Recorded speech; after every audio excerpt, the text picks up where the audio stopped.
that Satan touched everything but his wife, because Satan wanted to use the closest thing to him to move him from the path of standing where God would have his path.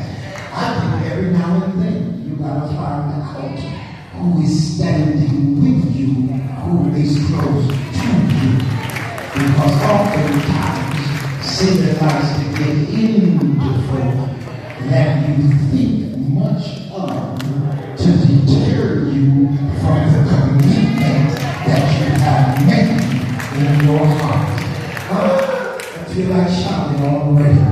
It's critical to understand this, that there has to be a commitment to God that totally and completely overrides every other thing in your life.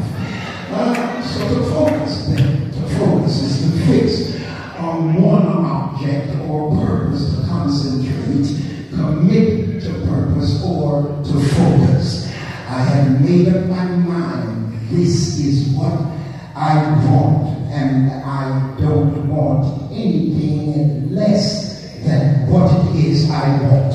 And I'm going to commit myself totally and completely so that there's nothing that will get between what I have committed myself to and me. I have to have that kind of one-sidedness that says I'm on my way to heaven and I'm not turning back. No matter how rough the road gets, no matter how tough things are, this is where I'm putting my life, and I will not put it anywhere else.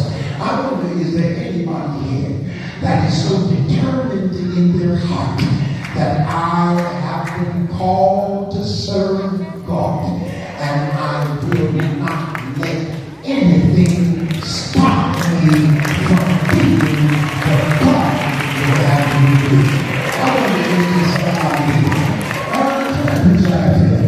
if there's somebody here who is so committed to a woman that no other woman could move you from her. Is there anybody here so committed to a man that no matter who comes up, debonair, suave, good looking, but he will never get your attention because your eyes are fixed on only one prize? Is there anybody